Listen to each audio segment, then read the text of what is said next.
오늘 행복 바이러스라는 제목으로 하나님 말씀 함께 나누도록 하겠습니다. 이기주 작가님이 쓰신 말의 품격이라는 책이 있습니다. 이 책에서 작가님이 수년 전에 겪었던 일화를 기록하고 있습니다. 작가님이 작은 아담한 카페에서 커피를 마시면서 글을 쓰고 있었을 때였습니다. 한 40대 중반 정도의 남성이 새로운 손님이 들어와서 커피를 주문하는 거예요. 점원이 굉장히 따뜻하게 그 40대 중반 남성에게 물어보기 시작했습니다. 손님, 아이스 아메리카노를 드릴까요? 따뜻한 아메리카노를 드릴까요? 이렇게 물어보았습니다. 그러니까 이 40대 중반 그 남성이 하는 이야기가 다짜고짜, 야 이 사람아, 이렇게 날씨가 더운데 저질스럽게 누가 따뜻한 커피를 마셔? 당연히 아이스 커피지 이 사람아. 이렇게 이야기를 했다고 합니다. 이 작가님이 그 옆에서 조그마한 카페니까 주문하는 소리가 다 들린 거예요. 이 들으면서 굉장히 본인이 마음이 상했다고 합니다.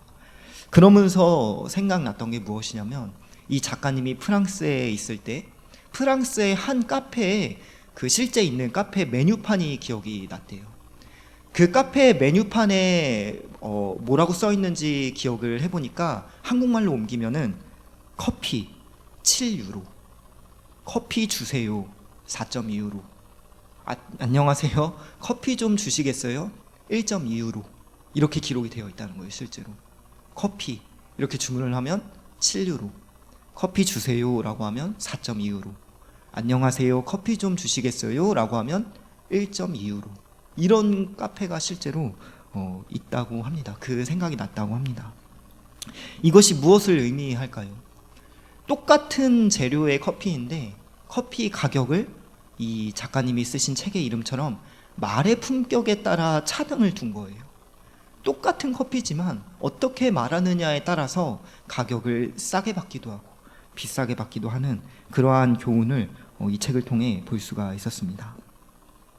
사랑하는 성도님들, 우리가 살아가는 이 시대가 워낙 분주하고 또 각박하다 보니까, 또 이렇게 날씨가 무더워지니까 우리 안에 이 감정이 오르락내리락, 하루에도 12번 분노의 감정, 어떤 이런 답답함의 감정, 이런 게 오르락내리락 하다 보니까 나도 모르는 사이에 말이 엇나오고 말이 심하게 나갈 수가 있습니다. 특별히 우리가 지금 이 시점이 작정맘 기도회, 은혜 중에 다 거의 다 참석하셨는데 이렇게 은혜 받은 때, 이 은혜를 유지해야 될 때에 우리가 몸이 조금 이제 지치니까 사단이 훅 한번 건드니까 우리의 말이 엇나가기 시작하고, 또 이걸 듣고 상처받고 사단의 회방 때문에 기껏 받은 은혜 다 날려버리고 은혜를 유지하지 못하고 시험에 들고 분열되는 그런 교회가 굉장히 많습니다. 이런 절체절명의 때, 은혜 받았을 때 우리가 이것을 생각한다면, 우리에게 성도로서 우리에게 절실하게 필요한 것이 있는데, 그것이 무엇이냐? 말의 품격을 가져야 한다. 말의 품격을 가져야 한다는 것이죠. 우리가 의식적으로 더울수록, 짜증날수록 더욱더 우리의 말을 축복의 말로, 우리의 언어를 위로와 격려의 언어로, 사람을 세워주고 또 축복하고 이런 언어로 나아갈 때 우리가 우리가 받은 하나님의 성품을 잘 드러내는 것이고, 공동체를 세워나가고 또 우리가 하나님의 복을 사람들에게 전할 수 있는 아주 중요한 요소, 그것이 말이라는 사실을 의식적으로 기억해야 한다는 것입니다. 오늘 우리가 읽었던 신명기 33장의 말씀 전체는 모세가 임종을 앞두고 이 33장 전체가 축복의 말을 남기는 그러한 본문이 신명기 33장입니다. 신명기 33장을 기록하고 있는 모세는 그야말로 축복하는 사람이었어요. 그래서 33장 이 1절에 보면은 성경은 모세를 뭐라고 표현하고 있냐면 하나님의 사람 모세다. 축복의 말, 사람들에게 말로써 화평케 해주고, 특별히 마태복음 5장에 보면은 5장 9절에 보면 화평케 하는 자가 복이 있나니 저들이 하나님의 아들이라고 일컬음을 받을 것이요 라고 기록을 하고 있습니다.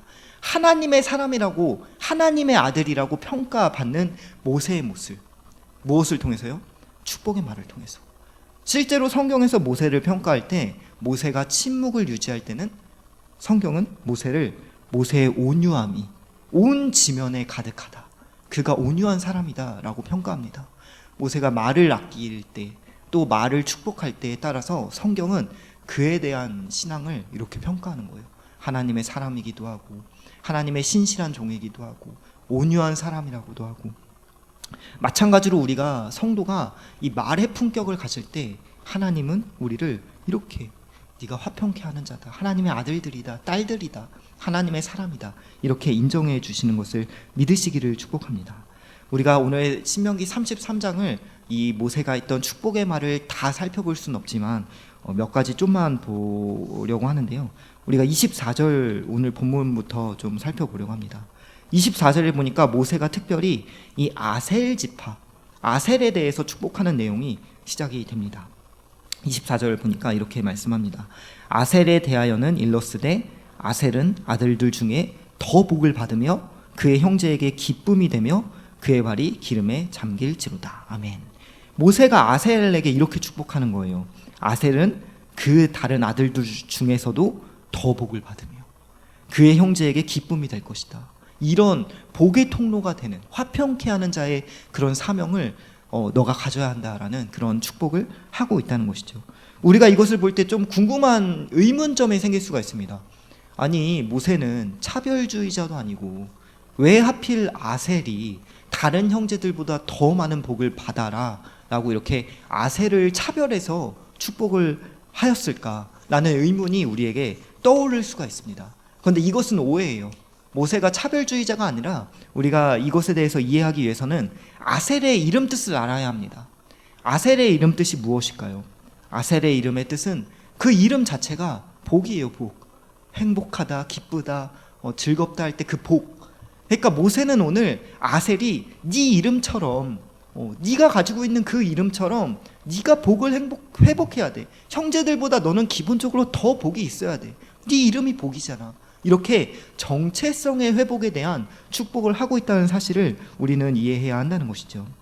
창세기 30장에 보면 이 야곱이 12아들들을 낳는 그러한 장면이 쭉 펼쳐집니다. 12아들들 낳았어요. 루벤, 시므온, 레위, 유다, 스불론, 이사갈, 단, 갓, 아셀, 요셉, 납달리, 베냐민. 이 12아들을 낳았는데 아셀은 그 중에 8번째 아들로 태어났습니다. 그런데 이 정부였던, 이 야곱의 정실 부인이었던 레아가 임신을 하지 못하는 거예요. 그러니까 그의 종 실바를 통해서 낳은 아들이 아셀입니다. 사실 종의 아들이기 때문에 정부인을 통해서, 정실부인을 통해 낳은 아들이 아니기 때문에 아셀은 별로 그렇게 주인공이 될 수가 없어요. 야곱의 8번째 아들이기도 하고. 그런데 이 상황에 대해서 이 레아가 이 아들이 태어났을 때, 비록 내 아들도 아니고 내 종의 아들이지만 정말 절체절명의 순간에, 특별히 라헬과 경쟁하고 있는 그 순간 가운데 아주 적절한 타이밍에 아셀이 태어난 거예요. 그러니까 너무 기쁜 거예요. 마음이. 내가 우울하고 아들을 못 낳아서 항상 힘들었고 그랬는데 정말 적시에 이 아셀이라는 아들이 비록 종의 아들이지만 그래도 나에게 내 품에 안겨주었구나. 레아가 너무 기뻤어요. 그래서 창세기 30장 13절에 레아가 이렇게 말합니다. 레아가 이르되 기쁘도다, 모든 딸들이 나를 기쁜 자라 하리로다 하고 그의 이름을 아셀이라 하였더라. 아멘. 레아가 너무 기뻐서 그 8번째 아들, 그 아들의 이름을 바로 기쁨, 복이라는 이름 뜻으로 아셀이라고 지었던 것입니다. 그러니까 사람들은 그때 당시에 아셀을 쳐다보기만 해도, 야, 네가 이때 태어난 복덩이야? 네가 그렇게 기쁨을 준 아들이야? 그의 이름만 불러도, 그 아들의 얼굴만 보아도 사람들에게 행복과 기쁨이 되었다는 것이죠. 이것이 아셀의 정체성이었습니다. 오늘 모세가 아셀 지파에게 너네의 정체성이 있잖아. 너네는 그 탄생 자체가 복덩이였다. 기쁨을 주는 존재들이었다. 너희가 바로 이 정체성을 회복해야 된다라는 측면에서 아셀의 이름을 회복하는 그러한 축복을 내리고 있다는 사실을 우리는 이해해야 합니다. 사랑하는 성도님들, 우리가 오늘 그리스도인으로서 우리가 회복해야 할 이름, 우리가 회복해야 할 정체성이 바로 이 아셀인 줄을 믿으시길 축복합니다. 우린 이미 하나님으로부터 택함 받았고 영생을 받았고 세상의 어떤 돈으로도 비교할 수 없는 놀라운 복덩이를 우린 안고 이미 예정받아서 태어났습니다. 그렇기 때문에 우리가 이 아셀, 행복의 정체성, 기쁨의 정체성을 내가 회복할 때 내 말도 다스려지는 것이고, 내가 축복의 통로로 사람들에게 축복도 할 수 있는 것이고, 그렇게 공동체를 세워나갈 수 있다는 사실을 우리가 오늘 모세의 축복을 통해 깨달을 수 있게 된다는 것이죠. 사도행전 11장 보니까 안디옥 교회 성도들이 나옵니다. 그런데 이 안디옥 교회의 성도들이 맨 처음으로 그리스도인, 기독교인이라고 불렸던 사람들이라는 사실을 사도행전 11장에 찾아가 볼 수 있습니다. 그런데 놀라운 사실은 이 그리스도인이라는 이름을 믿는 사람들이 붙인 게 아니에요. 그 별명을 믿지 않는 불신자들이 얘네를 보니까 쟤네 그리스도인이다, 쟤는 우리랑 무엇인가 다르다, 무슨 사자굴에서도 찬양하고 있고 무슨 박해를 받는데도 하나님을 찬송하고 너무 기뻐하는 거예요. 세상은 분투하면서 나의 것을 더 가지려고 씨름하고 각박하게 살아가는데 이 그리스도인들, 예수님 믿는 사람들을 보니까 서로 위로하고 격려하고 자기의 것을 나눠주고 나의 소유를 함께 나누면서 함께 행복한 공동체를 만들어 나가는 이 사람들을 보니까 야, 저들 예수인이야, 그리스도인이야 쟤들, 이렇게 처음 별명을 붙였다는 것이죠. 우리가 회복해야 할 이름, 아셀의 이름뿐만 아니라 그리스도인이라는 이름을 우리가 회복해야 할 줄로 믿습니다. 그리스도인이라는 정체성을 우리가 회복해야 할 줄로 믿습니다. 우리가 회복해야 할 이름이 바로 존귀한 이름, 아셀, 이 복이라는 이름과 그리스도인이라는 이름, 이것을 회복하여서 우리가 복의 통로로 오늘 설교 제목처럼 행복 바이러스를 전파하는 그런 전도자들로 다 쓰임 받으시는 저와 여러분 되시기를 주님의 이름으로 축복합니다. 그러면 축복의 내용을 조금 살펴보기 원하는데요, 우리가 25절 말씀 보니까 특별히 아셀 지파에게 한 축복의 구체적인 내용이 있습니다. 25절, 내 문빗장은 철과 놋이 될 것이니 내가 사는 날을 따라서 능력이 있으리로다. 아멘. 특별히 이 앞부분 보니까 아셀에게 어떻게 축복하냐면 네 문빗장이 철과 놋이 될 것이다 라고 축복을 하고 있어요. 이때 당시만 하더라도 고대예요, 고대. 사람들 돌멩이 들고 막 싸우고 이 돌멩이 들고 도구 만드는 시절에 이제 막 철기 문화가 들어왔을 때 여기서 말하는 철과 놋은 그 당시에 가장 강력한 금속입니다. 가장 강력한 신무기라는 거예요. 하나님이 오늘 그런 무기가 되어서, 그런 물질이 되어서 너를 보호해 줄 것이다, 너의 성이 되어 주시고 너의 방패가 되어 줄 것이다, 가장 강하게 지켜주실 것이다 라는 축복을 하고 있다는 것이죠. 스가랴서 2장 5절의 말씀을 보면 하나님께서 영적인 이스라엘인 우리에게 이렇게 축복을 합니다. 여호와의 말씀에 내가 불로 둘러싼 성곽이 되어서 그 가운데 영광이 되어주리라. 아멘. 하나님께서 우리에게 어떻게 역사하시냐면 예언의 말씀 보니까 이 불로 성곽이 되어주셔서 철과 놋과 같은 이런 성이 되어주셔서 우리를 지켜주신다는 거예요. 그냥 철 수준이 아니라 불성곽이 되어주셔서, 제가 요즘 날마다 이 말씀을 붙잡고 기도하고 있습니다. 불성곽이 되어주셔서 우리를 보호해 주시는 하나님. 특별히 이 불이라는 것을 묵상해 봤을 때 왜 하필 하나님은 그냥 성곽도 아니고 불성곽이 되어주신다 하셨을까? 하나님의 그 따뜻하고 뜨거운 사랑이 저에겐 개인적으로 잘 느껴지는 것 같아요. 이스라엘 백성이 시린 광풍 속에서도, 또 광야의 그 밤만 되면 추운 기온이 떨어지는 그 시린 밤중에도 광야 속에서 불기둥으로 인도하신 하나님, 따뜻하게 부모님이 자신의 자녀를 따뜻하게 품어주듯이 하나님의 그 따뜻한 사랑으로 우리를 보호해 주시고 뿐만 아니라 우리를 품어 안아 주시고 인도해 주시는 그 하나님이 이 말씀 속에 잘 느껴집니다.